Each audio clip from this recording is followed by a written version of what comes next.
Share मार्केटमध्ये त्यांनी कमीत कमी 2 कोटीचं नुकसान करून बसले. पण पैशाचं नुकसान कधीच नुकसान नसतं हे त्यांना समजलं नाही. तुमच्या एका चुकीच्या निर्णयामुळे तरुणपणामध्ये त्या लेडीजला विधवा पण येतं. लोकांचा वाईट नजरा तिला सामना करावा लागतो. समाजामध्ये एकटीला तिला जगवावं लागतं. तर इकडे लोकांनी पसरवलं की गावी गेला आणि आईवडिलांशी भांडण झालं. आईवडिलांनी शेती दिली नाही म्हणून सुसाईड केलं. एखादी खोटी अशी आशा असते ना, ती माणसाला मोठी मोठी स्वप्न दाखवत असते. म्हणजे हे मोठं करण्याच्या नादामध्ये सगळं झिरो झालेलं आहे. जीवन संपवायला फक्त 1 सेकंद खूप असतो. तो चेहरा PM मध्ये मला कपड्यामध्ये गुंडाळलेला दिसतो. ज्या व्यक्तीला मी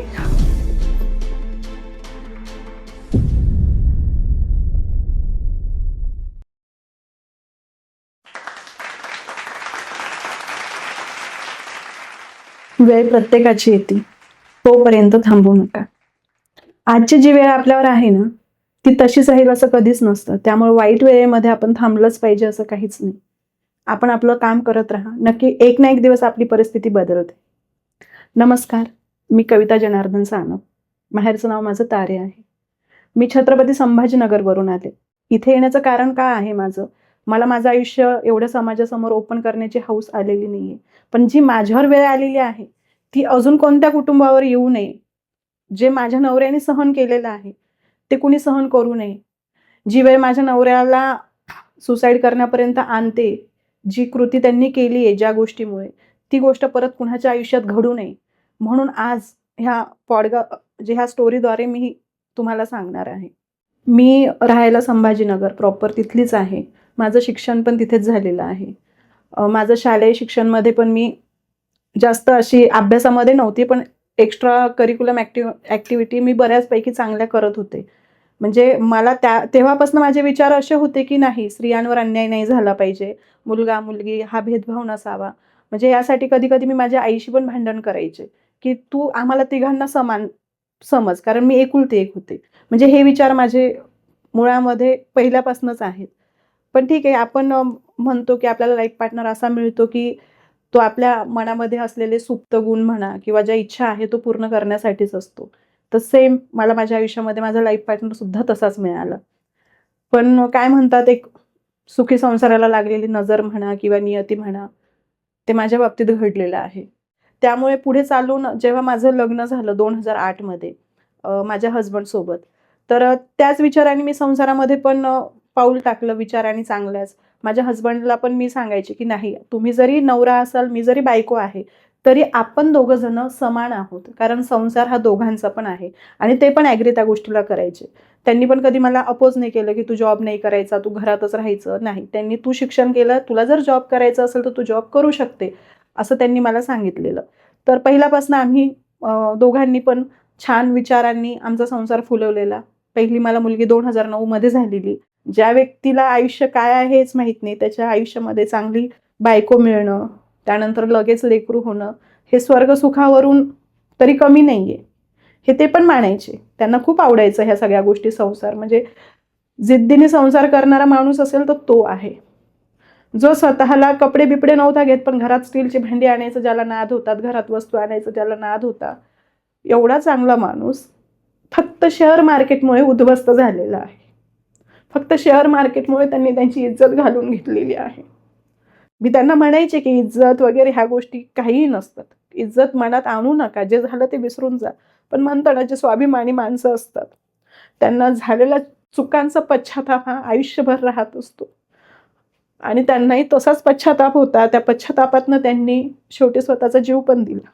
बरं, त्यांनी जीव दिला म्हणजे संपलं सगळं असं झालंय का? नाही. त्यांनी जरी जीव दिला तरी संपलं नाही, कारण त्यांचा लढा आज आम्हाला लढावा लागतोय. त्यांनी केलेल्या गोष्टी आज आम्हालाही भोगाव्या लागतोय. आम्ही जगतोय. आज प्रत्येक क्षणोक्षणी आम्हाला त्यांची आठवण येते. माझ्या मुलींना, मला आज प्रत्येक रात्री आम्हाला शांत झोप लागत नाही. तर ते कुटुंबामधला एक व्यक्ती, तो घराचा आधारस्तंभ आहे, तोच नाही तर ती गोष्ट शक्य नसते. पण कसं असतं, जगावंच लागतं, कारण मरणं हा पर्याय नाहीये. त्यांनी तेच केलं. त्यांना वाटलं मी आयुष्यामध्ये काहीच करू शकलो नाही. शेअर मार्केटमध्ये त्यांनी कमीत कमी 2 कोटीचं नुकसान करून बसले. पण पैशाचं नुकसान कधीच नुकसान नसतं हे त्यांना समजलं नाही. माणसाचंच नुकसान असतं. आणि त्यांनी माझ्या आयुष्यात ते नुकसान आयुष्यभरासाठी ती उणीव करून गेलेले आहेत आणि ओव्हर ट्रेडिंग वगैरे अशा गोष्टी त्यांच्याकडनं होत आहेत. त्याच्यामुळे मानसिक डिप्रेशन त्यांना येते. मानसिक डिप्रेशन येऊन तो लॉस कव्हर करण्याच्या नादामध्ये परत अजून कर्ज घेणं, कर्ज घेऊन बरं बाहेर कुणी फ्रीमध्ये पैसा तर कुणी कुणाला देत नसतं, तर त्यांना बाहेरून पैसा घेऊन ते कर्जाच्या चक्रव्यूहामध्ये ते अडकल्या जातात आणि सुसाईड सारखे थॉट त्यांच्या मनात येतात. आणि हे माझंच उदाहरण असं आहे असं नाहीये, माझ्यासारख्या भरपूर महिला ह्या जगामध्ये आहेत तशा. पण तशा अजून होऊ नये, हे कुठेतरी थांबलं पाहिजे. तुम्हाला कळायला पाहिजे की नाही, ही गोष्ट फक्त तुमच्यापुरती मर्यादित नाहीये. तुम्ही फक्त तुम्ही नाहीये, तुम्ही कुणाचा मुलगा आहात, तुम्ही कुणाचा भाऊ आहात, तुम्ही कुणाचा बाप आहात, तुम्ही कुणाचा नवरा आहात. म्हणजे तुमच्या एका जाण्यामुळे हे सगळे नाते फक्त एकटे पडतात. त्यात सगळ्यात मेन नातं म्हणजे म्हातारपणात कोणत्या आई वडिलांना मुलाची अंत्ययात्रा बघायला आवडेल, पण तुमच्या शेअर मार्केटमुळे म्हाताऱ्या माणसाला तरुण लेकाची अंत्ययात्रा बघावी लागते. तुमच्या एका चुकीच्या निर्णयामुळे तरुणपणामध्ये त्या लेडीजला विधवा पण येतं. लोकांचा वाईट नजरा तिला सामना करावा लागतो. समाजामध्ये एकटीला तिला जगवावं लागतं. माझ्या छोट्या छोट्या मुली, म्हणजे माझ्या मुलीची तर 10वीची परीक्षा होती, सराव पेपर होते, पण माझ्या नवऱ्याने त्या सराव पेपरचाही विचार केला. तिच्या सराव पेपरचा विचार करून एक ना एक दिवस त्यांनी मोजले. म्हणजे मरताना जो माणूस होता त्याचे 13 दिवस मोजून सराव पेपरला आपल्या लेकरांनी जाता आलं पाहिजे हा विचार करून सुसाईड करतो. म्हणजे याच्यासारखी खंत करणारी गोष्ट कोणती आहे?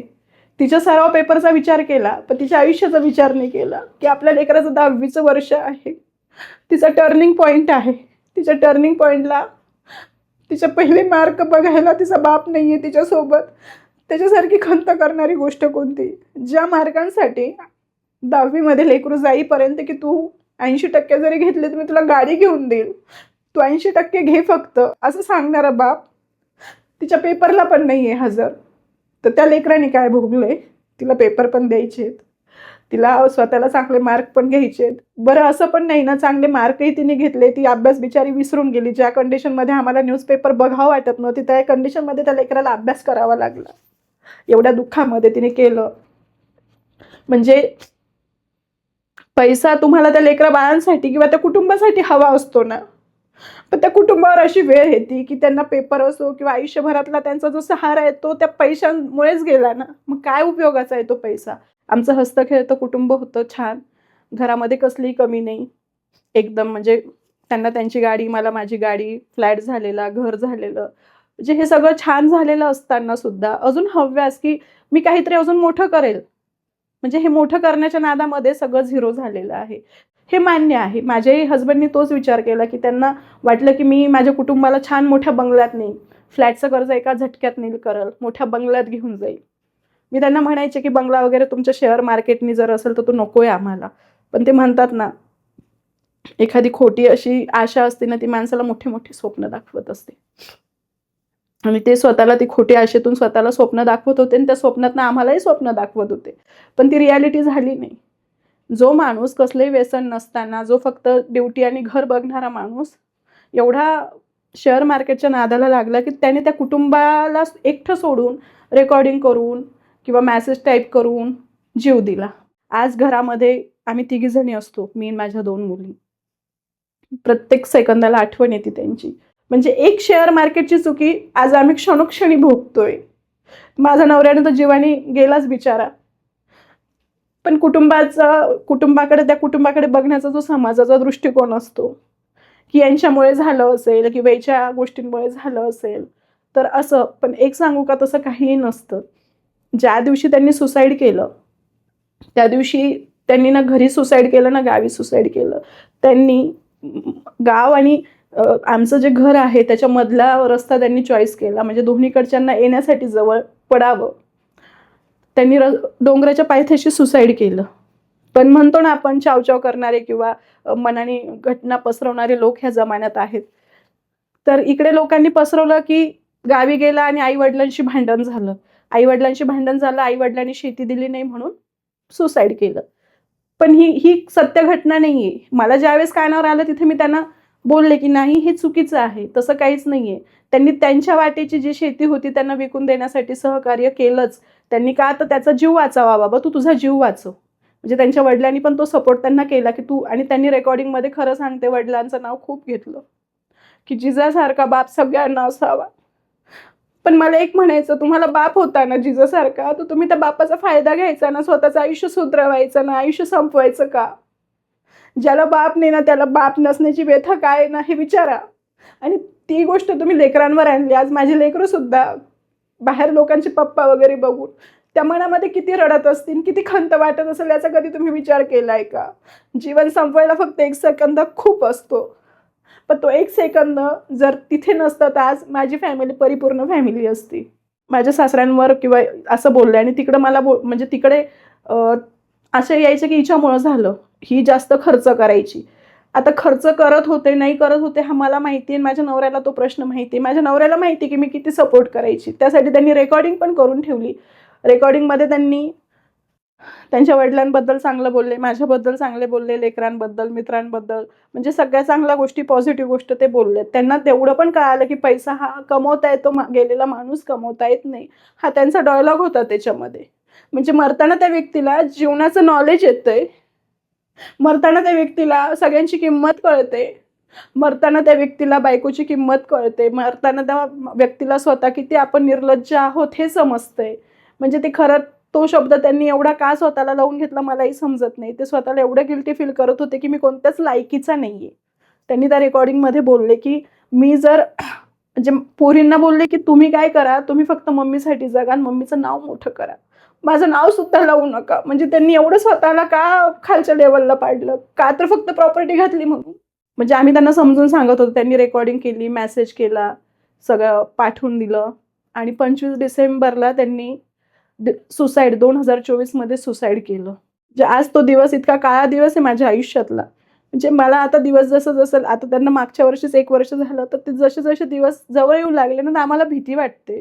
आम्हाला ती क्रिसमसचा दिवस, सगळं जग क्रिसमस साजरा करत असेल, पण आम्हाला दुःख होतं कारण त्या दिवशी त्यांनी सुसाईड केलेलं आहे. सुसाईड करताना सगळ्या जगाचा विचार केला, पण कुटुंबाचा थोडासा विचार करायला मागे राहिले ते. ज्यांचे नवरे शेअर मार्केटमध्ये अशा गोष्टी करतायत ना, त्या महिलांची काय व्यथा आहे मी समजू शकते. 25 डिसेंबरला ज्यावेळेस सुसाईड करायचं ठरवलेलं होतं, तर त्याच्या आधीच त्यांनी तो प्लॅन केलेला होता. शांत डोक्याने तो प्लॅन केलेला. त्यांनी काय असं जाऊन लगेच केलं असं नाही. म्हणजे त्यांनी त्याच्यामध्ये स्वतःचे दिवस मोजले.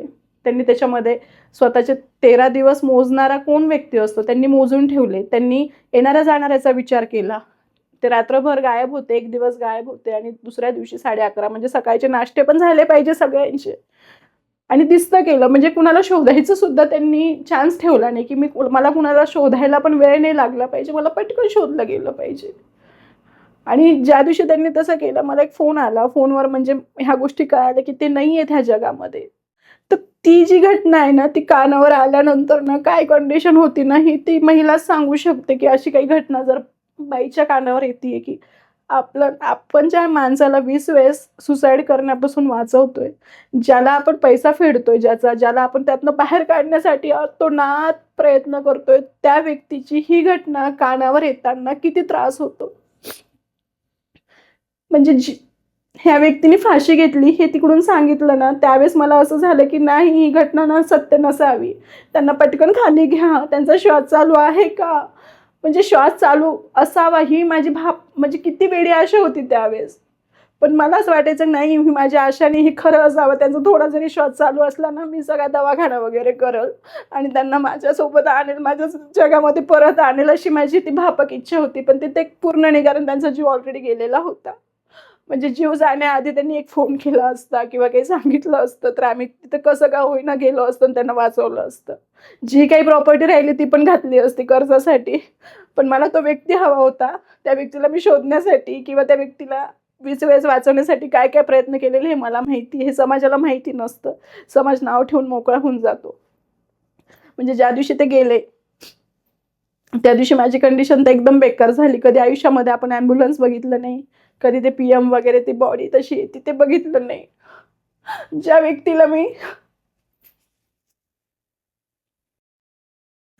व्यक्तीला आपण दिवाळीला उठणं लावतो, चांगल्या सगळ्या गोष्टी करतो, त्यांना हेअर त्यांचे वाईट होते तर मी त्यांना डाय लावून द्यायचे. मी इतका त्या चेहऱ्याला जीव लावायचे. तो चेहरा PM मध्ये मला कपड्यामध्ये गुंडाळलेला दिसतो. त्याच्यासारखं माझं दुर्भाग्य काय असेल याचा विचारही तुम्ही करू शकत नाही. आणि तरी पण समाज बघा, ज्यावेळेस त्यांची अंत्यविधी करून येते त्यावेळेस माझ्या छोट्या मामींना वाटलं काहीतरी लेकरं खातील म्हणून त्यांनी पार्सल त्यांच्याकडून मागवून घेतलं. तर तिथे असणाऱ्या बायका काय म्हणतात माहितीये, की हे असेच हॉटेलचे खात होते ना म्हणून तिच्या नवऱ्यावर सुसाईड करण्याची वेळ आली.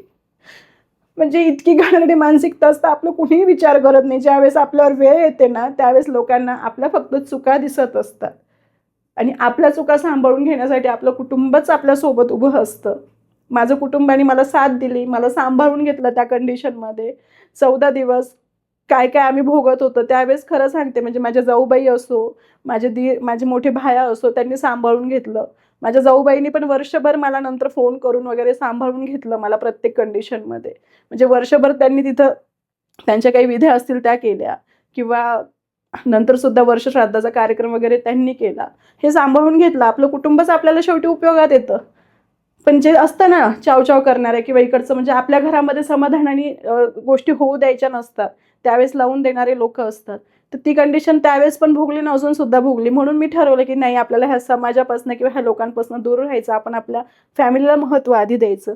आता जे व्हायचं ते तर होऊन गेलेलं आहे. मी आताही तसा ठामपणे निर्णय घेतला की नाही, मला माझं आयुष्य चांगल्यापणे जगायचं आहे आणि चांगलं जगण्यासाठी मला जे काही करावं लागेल ते मी करणार आहे. म्हणजे चांगल्याच गोष्टी, वाईट गोष्टी मी कधी आधी पण केल्या नाही आणि आताही मी करणार नाही. तर चांगल्या गोष्टी ह्या की मला मी जर चांगली राहिले, मी जर परिपूर्ण शृंगार करून, शृंगारामध्ये काय आपण रोज एवढा नटत थटत नसतोच, पण मी जर चांगली राहिले नॉर्मल आधी जशी राहत होती, तर त्या राहणीमानाने जर माझ्या मुली जर चांगल्या पॉझिटिव्ह वाईब्स घेत असतील, त्यांना बरं वाटत असेल, तर माझा तो अधिकार आहे. कारण बाई कधी सुद्धा नवरा गेला तर पूर्ण विधवा कधीच होत नसती, ती सुवासीनच असती. आणि ती जेव्हा तिची मुलं होतात ना तेव्हा तिला अर्धी सुवासीन असंही बोलतातच. त्यामुळे प्रत्येक बाईने ज्यावेळेस तुमच्यावर अशी वेळ येईल ना तर तुम्ही घाबरून जाऊ नका. थोडंसं हे बघा, परिस्थिती आपल्या हातात नसते. ज्यावेळेस परिस्थिती आपल्या हातामध्ये नसते ना त्यावेळेस शांत राहणं हा सगळ्यात उत्तम पर्याय आहे. तुम्ही शांत राहा. परिस्थिती आज ना उद्या कधी ना कधी हातामध्ये येत असते आणि परिस्थिती ज्यावेळेस तुमच्या हातात येईल ना त्यावेळेस तुम्ही हव्या त्या गोष्टी घडवू शकता तुमच्या हाताने. आज मी इथे पॉडकास्टपर्यंत येईपर्यंत सुद्धा मला कुणी जर मागे विचारणारं नसेल ना तर मला खंत होते. बाहेर कुठे मी जर गेले तर मला एक फोन येत नसेल माझ्या नवऱ्याचा तर तिथेही मला खंत वाटते. म्हणजे आज मला एकटीला राहण्याची वेळ फक्त त्या शेअर मार्केटने आणलेली आहे. आणि लोक त्याचंही समर्थन करतील की नाही, तुम्ही शेअर मार्केटला नाव ठेवू नका, शेअर मार्केट शिकून करा, त्याचं नॉलेज घ्या, हे घ्या ते घ्या. हे बघा, ज्यावेळेस तो व्यक्ती त्या घटनेशी किंवा त्या संघर्षाशी लढत असतो ना त्यावेळेस तुमचं नॉलेज किंवा तुम्ही तिथे येत नाही त्यांना मदत करायला, कुणीच येत नसतं. ज्याची त्याची परिस्थिती ज्यावेळेस असते ना तिथं कुणीही येत नाही. तिथं फॅमिली मेंबर्स पण म्हणतील तू तुझं बघून घे, तू जर चुका केल्या असतं. ही रियालिटी आहे. त्यामुळं अशा लोकांचं तुम्ही ऐकू नका.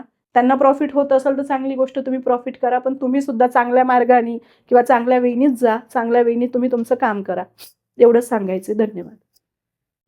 हा व्हिडिओ आपल्याला कसा वाटला ते आम्हाला कमेंट बॉक्समध्ये कळवा आणि आपल्या मित्रांबरोबर शेअर करायला विसरू नका.